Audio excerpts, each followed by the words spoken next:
अस्सलाम वालेकुम दोस्तों, मेरा नाम जुल्फ़िकार अहमद और आज आपके लिए ई कॉमर्स सीरीज़ में एक नया प्रोग्राम लेके आए हैं। आज हम जानेंगे ड्रॉप शिपिंग के बारे में कि ड्रॉप शिपिंग क्या है और ये कैसे काम करती है। जैसे कि हर बिज़नेस मॉडल के कुछ ना कुछ फ़ायदे भी हैं और कुछ नुकसान भी हैं। तो नाज़रीन, ड्रॉप शिपिंग के मॉडल के भी कुछ फ़ायदे भी हैं और इसके साथ साथ कुछ डिसएडवांटेजेस भी हैं। नुकसान तो नहीं कहना चाहिए, कुछ डिसएडवांटेजेस भी हैं। जिसमें से अगर हम बेनिफिट्स की तरफ देखें तो नंबर वन बेनिफिट इसमें ये है कि आपको कोई प्रोडक्ट्स अपने पास नहीं रखनी। इसका मतलब है आपकी इन्वेस्टमेंट जो है वो आपके प्रोडक्ट्स पे नहीं हो रही, तो आपका ये पैसा सेव हो रहा है। दूसरा, इसको स्टार्ट करना बहुत आसान है। फिर इसको मेंटेन करने के लिए आपको कोई, क्योंकि आपने शॉप नहीं ली, आपने कोई एम्प्लॉयज़ नहीं रखे हुए, तो आपके ओवरहेड्स बहुत कम हैं। इसमें ओवरहेड्स हैं जो आपने सब्सक्रिप्शन ली हुई हैं, वो आपको मंथली या एनुअली रिन्यू करनी पड़ती हैं, मगर आप वो बहुत ही कम हैं और एक तरह से ना होने के बराबर। फिर इसमें आपके पास प्रोडक्ट्स की बहुत वाइड सिलेक्शन है। आप मुख्तलिफ सप्लायर्स जो पूरी दुनिया में हैं ड्रॉप शिपिंग के, उनसे आप अपनी प्रोडक्ट्स जो है वो सेलेक्ट करके अपनी नीश के मुताबिक आप इनको लिस्ट कर सकते हो। आप किसी एक सप्लायर पे ज़रूरी नहीं कि डिपेंड करो। फिर आपकी जो लोकेशन है वो इसमें बहुत फ्लेक्सिबल है, वो मैटर नहीं करती कि आप किसी पर्टिकुलर एक जगह पे बैठ के ही आपने अपना बिज़नेस करना है। तो आपका ऑनलाइन बिज़नेस है, आप इसको कहीं भी बैठ के कर सकते हैं। आप आज पाकिस्तान में हैं, कल आप यूएई में हैं, परसों आप यूरोप में हैं या कनाडा अमेरिका में हैं।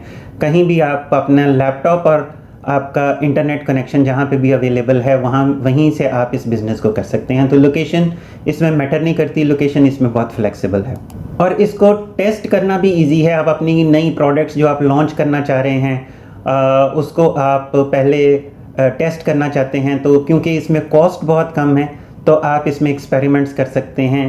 आप नई नई स्ट्रेटजीज़ जो आपके प्रोडक्ट के बारे में हैं, जो आपके ब्रांड के बारे में हैं, उसको भी टेस्ट कर सकते हैं और अपनी मार्केटिंग स्ट्रेटजीज़ को भी टेस्ट कर सकते हैं। और इसी तरह ये ईजियर टू स्केल भी है, यानी कि आज अगर आपका ये एक नीश का स्टोर है तो कल आप इसको बढ़ा सकते हैं, इसको एक बड़े पैमाने पे लेके जा सकते हैं। नंबर ऑफ़ प्रोडक्ट्स ऐड कर सकते हैं, इसमें डिफरेंट कैटेगरीज ऐड कर सकते हैं उसी नीश में, या आप न्यू जो नीश है वो भी आप इसमें सेलेक्ट कर सकते हैं। तो आपके पास ये एडवांटेजेस हैं अगर आप ड्रॉप शिपिंग में जाते हैं। इसी के साथ साथ इसके कुछ डिसएडवांटेजेस भी हैं। अब जैसे हमने जो एडवांटेजेस देखे ये उन्हीं से रिलेटेड डिसएडवांटेजेस हैं। जैसे हमने कहा कि ये बहुत आसान है, इसको बनाना और इसको इम्प्लीमेंट करना बहुत इजी है और इसमें कोई कम्प्लेक्सिटीज़ नहीं है। तो इसका मतलब है कि इसमें कंपटीशन बहुत ज़्यादा होगा, और जब इसमें कंपटीशन ज़्यादा होगा तो आपके पास प्रोडक्ट्स के मार्जिन कम हो जाएंगे।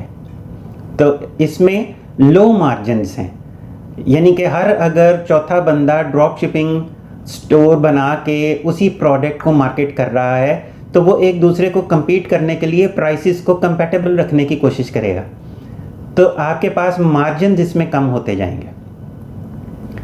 दूसरा, इसमें क्योंकि इन्वेंट्री आपके पास नहीं है, इन्वेंट्री आप मेंटेन नहीं कर रहे, तो आपके पास जो है वो बाज़ दफ़ा इन्वेंट्री के इशू आ जाते हैं कि आपने ऑर्डर लिया और आपका वो ऑर्डर जब आपने आगे सप्लायर को प्लेस किया तो सप्लायर के पास वो इन्वेंट्री नहीं है।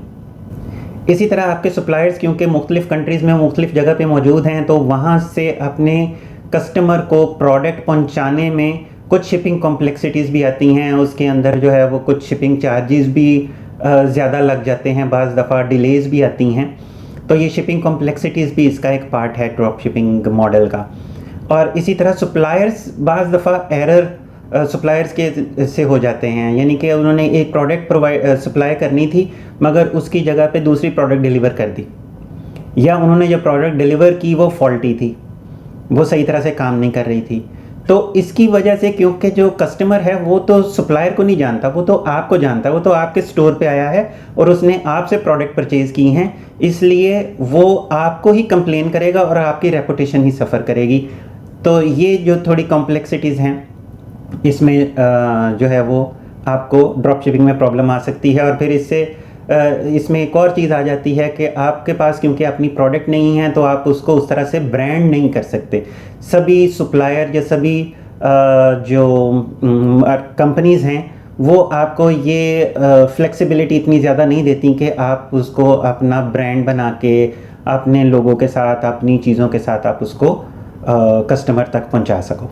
तो इन्हीं एडवांटेजेस और डिसएडवांटेजेस के साथ जो है ड्रॉप शिपिंग मगर एक बेहतर ऑप्शन है अपना ई कॉमर्स बिजनेस स्टार्ट करने के लिए और एक्सपेरिमेंट करने के लिए और तजर्बा लेने के लिए कि आप अपनी प्रोडक्ट्स अगर रखें और आप अपना एक ई कॉमर्स स्टोर शुरू करें जिसमें आपकी अपनी प्रोडक्ट्स हों, तो आप उसको किस तरह से मैनेज कर सकते हैं और आपको कैसा रिस्पॉन्स उसमें से मिलेगा। इसके साथ ही हमें इजाज़त दीजिए। अगली वीडियो में ड्रॉप शिपिंग के बारे में मज़ीद इन्फॉर्मेशन लेके हाज़िर होंगे। हमारे चैनल को सब्सक्राइब कर लीजिए, बेल आइकॉन का बटन प्रेस कर दीजिए ताकि हमारी हर आने वाली वीडियो आप तक पहुंचती रहे।